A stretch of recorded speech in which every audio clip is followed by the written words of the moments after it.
នៅថ្ងៃទី10 ខែតុលាឆ្នាំ2016នេះឯកឧត្តមហ៊ុនម៉ាណែតបានចូលរួមក្នុងពិធីសម្ដែងសម្ដាលនិងពិសាអាហារថ្ងៃត្រង់ជាមួយនឹងបងប្អូនពាណិជ្ជករអាជីវករខ្មែរនៅប្រទេសអូស្ត្រាលីថ្លែងទៅកាន់បងប្អូនពាណិជ្ជករអាជីវករជនជាតិខ្មែរទាំងអស់ដែលរស់នៅក្នុងទីក្រុងស៊ីដនីប្រមាណជាង70នាក់ឯកឧត្តមហ៊ុនម៉ាណែតបានបញ្ជាក់ថាបើទោះបីជាខ្មែរនៅទីណាក៏ដោយគឺនៅតែជួយខ្មែរជានិច្ចតាមរយៈការ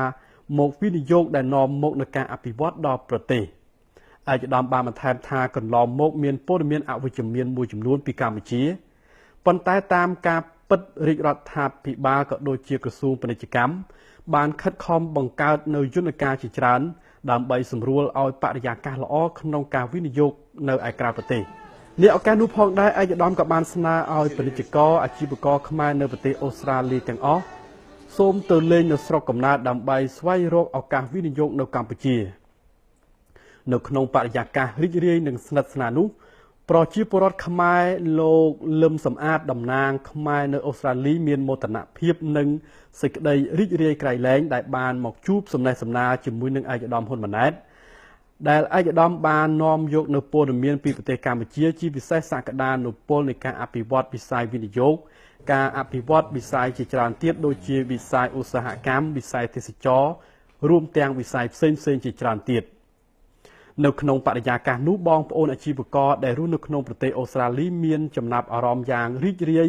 និងស្និទ្ធស្នាលជាមួយនឹងឯកឧត្តមហ៊ុនម៉ាណែតហើយនឹងមានចំណាប់អារម្មណ៍ក្នុងការវិនិយោគក្នុងប្រទេសកម្ពុជានាពេលខាងមុខផងដែរ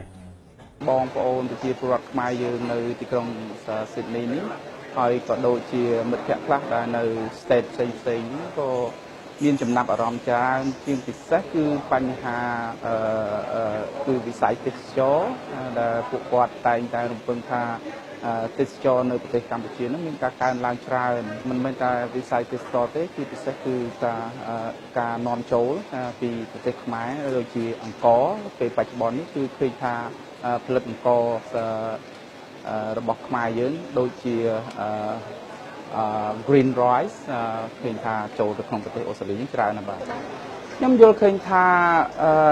វាជាគំនិតមួយដែលចាប់ផ្ដើមគួរឲ្យចាប់អារម្មណ៍ជាងគេណាដូចជាការវិស័យទេសចរវិស័យ import ជាដើមហ្នឹងគឺថាពួកគាត់ចាប់ផ្ដើមយល់ហើយបាញ់មិញនេះគឺថាការរៀបរាប់អំពីសំណាក់អ្នកខាងវិនិយោគអ្នកខាងរកស៊ីហ្នឹងគាត់បានបញ្យល់គាត់បោះបាយអំពីការតាក់ទងអ្នកតំណងហើយនឹងការកើនឡើងនៃចំនួនស្ថិតិប្រជាជនខ្មែរយើងក៏ដូចជាប្រជាជនដូចជាទេសចរជាដើមគឺជារឿងរ៉ាវមួយដែលល្អសម្រាប់ខ្ញុំថាគាត់ចាប់ផ្ដើមយល់ពីបញ្ហាហ្នឹងហើយខ្ញុំជឿថាពួកគាត់នឹងនាំគ្នាពិគ្រោះគ្នាហើយនឹងមានការបន្តទៅទៀតបាទអរគុណពីបងប្អូនចាប់